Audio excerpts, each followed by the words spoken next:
പാവയ്ക്ക ഇഷ്ടമില്ലാത്തവരും കഴിച്ചു പോകുന്ന രുചിയിൽ വളരെ എളുപ്പത്തിൽ ഒരു പാവയ്ക്ക മോരുകറി ഉണ്ടാക്കിയാലോ നമുക്ക്. പാവയ്ക്കത് ഇതുപോലെ കനം കുറഞ്ഞ് വട്ടത്തിലോ നീളത്തിലോ നിങ്ങളുടെ ഇഷ്ടാനുസരിച്ചിട്ട് കട്ട് ചെയ്തെടുക്കാം. എന്നിട്ട് ഇതിൻ്റെ അകത്തുള്ള സീഡൊക്കെ ഒന്ന് മാറ്റിയെടുക്കാം കേട്ടോ. ഇത് കളയാതെ നമുക്ക് ചെയ്യാൻ പറ്റും. ഞാനിത് കളഞ്ഞിട്ടാണ് കേട്ടോ ചെയ്യാറ്. എല്ലാം ദേ ഇങ്ങനെ ക്ലീൻ ചെയ്തെടുത്തിട്ടുണ്ട്.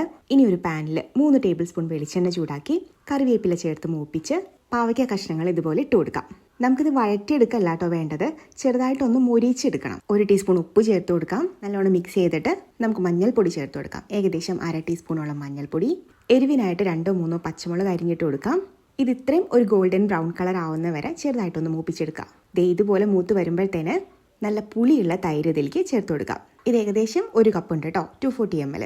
തൈര് ചേർക്കുന്നതിന് മുന്നേ ഫ്ലെയിം ഒന്ന് ഓഫ് ചെയ്തോളൂ കേട്ടോ, അല്ലെന്നുണ്ടെങ്കിൽ തൈര് പിരിഞ്ഞു പോകാനുള്ള ചാൻസ് ഉണ്ട്. നല്ലോണം ഒന്ന് മിക്സ് ചെയ്ത് കൊടുക്കാം. ഇപ്പോൾ നമ്മുടെ പാവയ്ക്ക മോരുകറി ഓൾമോസ്റ്റ് റെഡിയാണ്.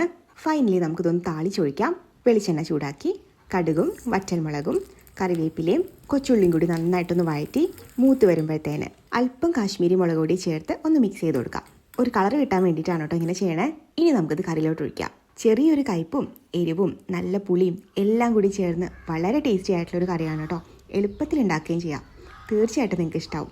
അപ്പോൾ വീഡിയോ ഇഷ്ടപ്പെടണമെങ്കിൽ എല്ലാവരും ഒന്ന് ലൈക്ക് ചെയ്യാനും നമ്മുടെ ചാനൽ ഒന്ന് സബ്സ്ക്രൈബ് ചെയ്യാനും മറക്കരുത് കേട്ടോ. സബ്സ്ക്രൈബ് ചെയ്യുമ്പോൾ തൊട്ടപ്പുറത്തുള്ള ബെല്ലൈക്കണിലും കൂടിയിട്ട് ഒന്ന് ക്ലിക്ക് ചെയ്തോളൂ. എന്നാൽ മാത്രമാണ് ഞാൻ ഈ വീഡിയോസ് ആഡ് ചെയ്യുമ്പോൾ നിങ്ങൾക്ക് അപ്പം തന്നെ നോട്ടിഫിക്കേഷൻ കിട്ടുള്ളൂ.